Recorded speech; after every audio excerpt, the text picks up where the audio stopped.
¿Alguna vez han escuchado o leído que alguien ha comentado que One Piece se pone bueno solo cuando los Mugiwara no están en pantalla? O quizás hayan sido ustedes mismos quienes lo comentaron. Y es que actualmente este es un pensamiento bastante común en los lectores de esta obra. Bueno, esto obviamente tomando en cuenta que la gran mayoría de los que lo leen se tragan todo lo que escribe Oda sin quejarse. Sin embargo, entre los que observamos One Piece con un ojo un poco más riguroso, este sí que es un pensamiento que se nos podría haber llegado a pasar por la cabeza. O quizás directamente lo pensamos en la actualidad, pero ¿por qué se tiene la creencia de que esta historia se pone buena solo cuando nos alejamos del conjunto protagónico? En esta oportunidad hablaré de esto, así que sin darle más vueltas a esta intro, empecemos. Bien, lo primero que se debe aclarar es que toda esta situación se ha generado justamente luego de que el arco de Wano concluyera, ya que a partir de ese momento Oda empezó a mostrarnos muchos otros frentes que se han ido desarrollando en paralelo a la salida de los Mugiwara del país de los samuráis. Temas como el ascenso de Buggy de Shichibukai a Yonkou, el cual involucra a Crocodile y a Mihawk y que recientemente vinculó a los tres a la carrera por llegar al One Piece. Por otro lado, los respectivos movimientos de Shanks y Kurohige para obtener los Road Poneglyph al quitárselos a Kid y a Law respectivamente, o la invasión de Monkey D. Garp a Hachinosu para salvar a Kobe, o incluso la trama abierta que tienen los revolucionarios al cortar la mayoría de vías de suministros que abastecen Mary Joyce. Miren, actualmente podría afirmarse tranquilamente que el mundo de One Piece está más vivo que nunca, y el mismo está encaminándose de una forma bastante interesante y atractiva al final de la historia. Pero luego tenemos a los Mugiwara estando en Egghead, arco en donde se les ha desarrollado bien poco, por no decir que absolutamente nada. Y oye, sí, tú, el que acaba de levantar la ceja cuando dije esto, si tú crees que no es el caso y que la trama de Egghead en general ha sido interesantísima,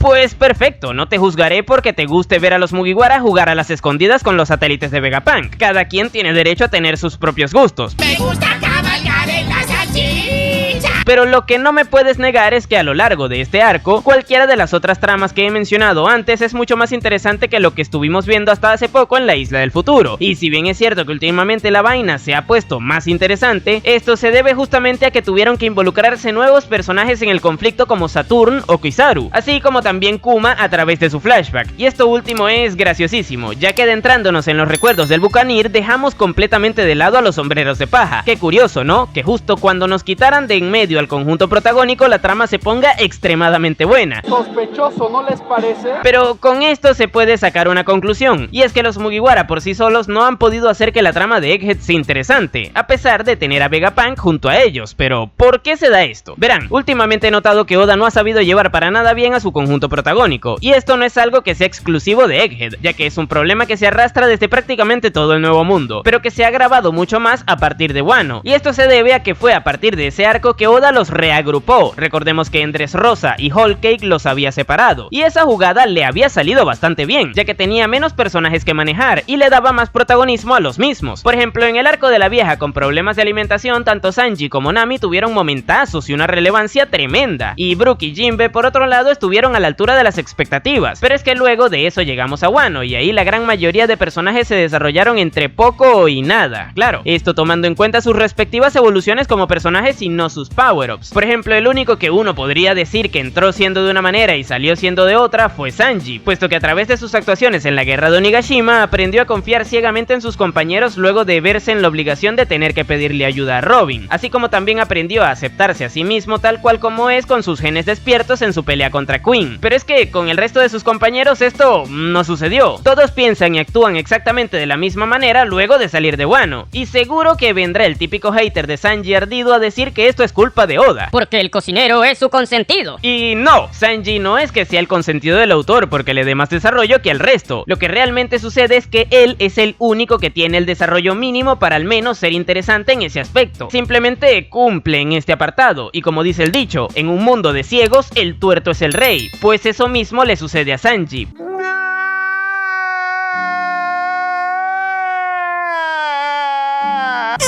Pero bueno, ya que más o menos entienden por dónde van los tiros de este video, echémosle un repasito al punto en el que se encuentra cada sombrero de paja, para que vean que lo que les digo no es mentira. Pues bueno, empecemos por Jinbe, que al ser el último en haberse integrado, se entiende que de momento no tenga ninguna problemática abierta. Sin embargo, me sorprende que Oda aún no haya aclarado qué fue lo que le sucedió con su banda luego de que todos se quedaran en Whole Cake enfrentando a los piratas dulces. Entiendo que estarán bien, porque si no sería raro que Jinbe estuviera tranquilo actualmente en el Sunny, pero oye, ya con esto se empieza a notar que al autor se la suda un poquito este tipo de vainas del conjunto protagónico. Es que tengo la molesta sensación de que olvidé algo. No, si lo olvidaste tal vez no era tan importante.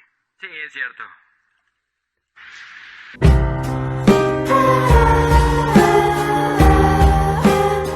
Pero si pasamos con Brook, la cosa empeora drásticamente, ya que en Egghead rápidamente fue derrotado por un Serafín cuando estaba junto a Nami recorriendo la isla. ¿Y cuál es el problema de esto? Pues que tras el sacrificio de Pedro en Whole Cake, Brook se sintió sumamente culpable, puesto que, en parte, fue por su incapacidad de enfrentar a Perospero que el Tigre Toño tuvo que hacer cosplay de persona del Medio Oriente. Y producto a esto, el Huesitos se propuso a no permitir que esto volviese a ocurrir, cosa que se traduce en volverse más fuerte. Pero para que nos entendamos, esta era una promesa como la que hizo Zoro en el Baratie de no volver a perder, pero un poquito más light, cosa que cumplió en Wano, ya que desfiló sin ningún tipo de vestimenta por todo Onigashima. Pero aquí volvió a ser derrotado y encima fácilmente, dejando vendidísima a su compañera. Si no es porque llega Sanji, se papean a Nami. Pero bueno, lo gracioso de todo esto es que el fracaso no supuso nada para Brook, puesto que no vimos cómo le afectó, a pesar de que nuevamente haya sido derrotado y que una de sus compas corriera peligro por ello. Con esto se demuestra que el personaje está estancado en su desarrollo, y lo mismo hace que perdamos interés en él. Ponele voluntad a la concha de tu madre. Pero ya si hablamos de perder el interés, debemos mencionar a Franky, y para mí este es de los peores, ya que no es posible que hayamos empezado el arco con el Sunny siendo hundido, o sea, su mayor sueño corrió más peligro que nunca, que encima estemos en la isla del tipo que se supone que es su ídolo, y que de Franky no se haya visto absolutamente nada hasta ahora. No sé si se acuerdan, pero en Thriller Bark Chopper tenía de ídolo al Dr. Hawkback, y eso se exploró bastante bien ahí. Pero con Franky esto no ha pasado. Es un personaje que actualmente está de relleno, en un arco que debería ser en el que más posibilidades tenga de brillar debido a lo que mencioné antes. Lo triste es que según los comentarios de los editores ya estamos en la recta final de Egghead, por lo que seguramente Franky cerrará el arco exactamente igual a como lo abrió, es decir, siendo un cyborg que solo sirve para reparar el barco fuera de cámara y que grita súper de vez en cuando. Definitivamente un despropósito de tinta. Y no le digo eso a cualquiera.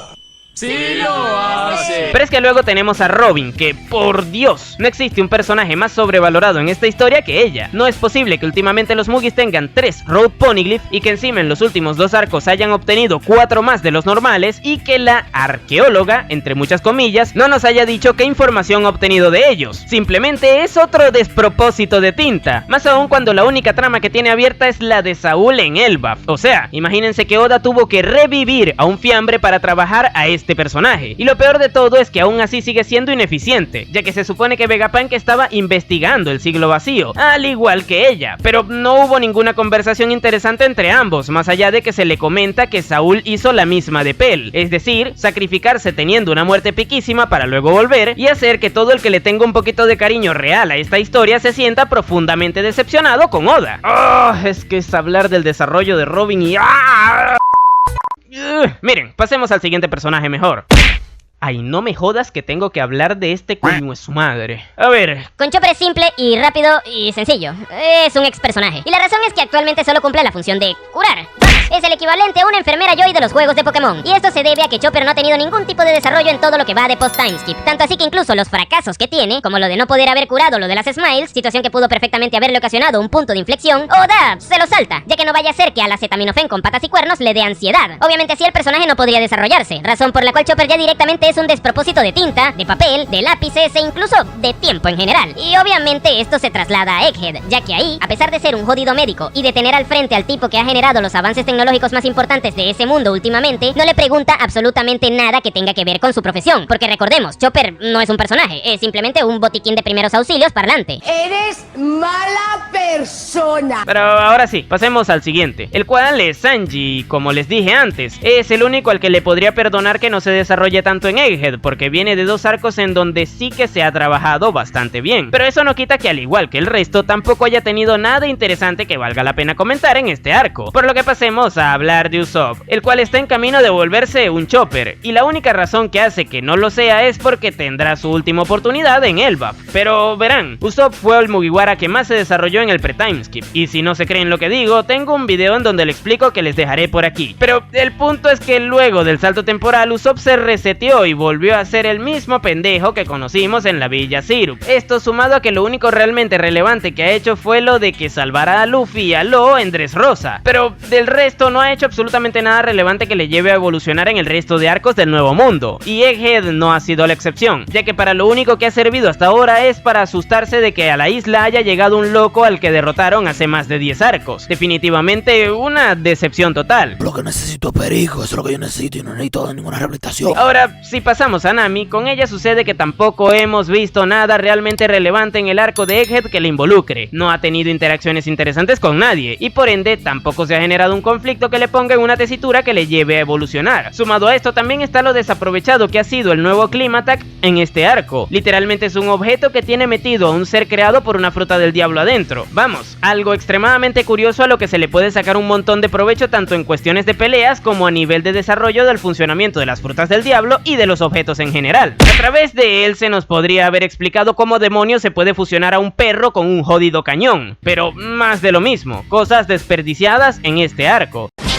Pero joder, menuda mezcla tan jugosa, es la puta hostia, esto está de puta madre, me cago en mi vida. Ya luego, si pasamos a Zoro, resulta que con él sí que había algo interesante. Miren que veníamos de la completa decepción que terminó siendo su trama con los Shimotsuki en Wano, pero aquí lo de su pelea contra el Chocomihawk prometía. Sin embargo, todo esto se dejó completamente de lado con el salto temporal de un día, y actualmente Zoro solo sirve para tener que ser sacado de la trama con uno de los mayores guionazos vistos últimamente. Sí, su pelea contra Rob Lucci. Definitivamente Oda no sabe qué hacer con Zoro cuando tiene que dibujarle haciendo algo más que pegar espadazos, y aun cuando lo dibuja haciendo esto último no le sale tan bien del todo la jugada, porque es increíble, en el mal sentido de la palabra, que Rob Lucci pueda detener unos cortes imbuidos con Haki del Conquistador avanzado simplemente usando sus brazos.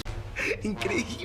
Pero bueno, otro despropósito de tinta. Y por último tenemos a Luffy, que es interesante por todo el tema del Joy Boy y Nika, pero no porque esto suponga para él una problemática, sino porque el resto de personajes como Kuma tienen que intervenir en todo esto para que así se pueda explorar más a profundidad esta vaina, ya que por sí solo Luffy jamás se llegaría a preguntar la razón por la que de repente se pudo volver albino luego de que literalmente le hayan matado de un garrotazo. Vamos, a día de hoy el único conflicto interesante que se puede generar con el personaje por lo que vimos en Egghead es lo de que ahora sabemos que Bonnie andaba buscando a Nika, pero dejando eso de lado, su pelea con Kizaru por ejemplo fue un conjunto de conveniencias por ambas partes. La que tuvo contra Rob Lucci fue, bueno, un abuso más que otra cosa, y a día de hoy contra Saturn a saber qué podría ocurrir, pero como Oda ya directamente se busca cualquier excusa para que suceda lo que tenga que ocurrir en el guión, aunque estas mismas no tengan ningún tipo de justificación aparente, pues esta problemática pasa de ser una situación interesante a un trámite protocolario en donde ya sabemos que obtendremos un poquito de información con cuentagotas a cambio de ninguna consecuencia que condicione seriamente a los sombreros de paja, ya que al parecer ninguno de ellos puede sufrir una pérdida realmente significativa en la actualidad, puesto que estas eran cosas del pasado. ¡Puta, qué ofertón! Pero, en fin, debido a que la mayoría de ellos se encuentran en puntos muertos de sus respectivos desarrollos a día de hoy, por sí solos no son capaces de generar el suficiente interés en los espectadores como para que realmente querramos verles a ellos en lugar de los otros frentes que hay abiertos en el resto del mundo. Verán, tanto Kobe como Law y Kid deberían tener puntos de inflexiones debido a las pérdidas que todos tuvieron últimamente. Por otro lado, gracias a que Baggy quiere ir por el One Piece y a que ahora Dragon se enteró de la existencia de Imu, tanto Cross Guild como el ejército revolucionario deberían empezar a moverse en sus respectivos objetivos, que serían llegar a Locktel y enfrentar al gobierno mundial respectivamente. Y ambas cosas son las tramas finales que tendrán los sombreros de paja. Es por esta razón que a día de hoy cada uno de estos frentes son más interesantes que ver a los Mugiwara en Egghead. Y por lo mismo cada vez se comenta más que One Piece se pone bueno cuando dejamos de ver a los sombreros de paja. Pero esa es mi opinión. ¿Tú qué piensas al respecto? Déjamelo en la caja de comentarios. Yo por mientras te dejaré por aquí más de mi contenido. Ahora sí, sin nada más que decir, tú puedes llamarme Napo y nos vemos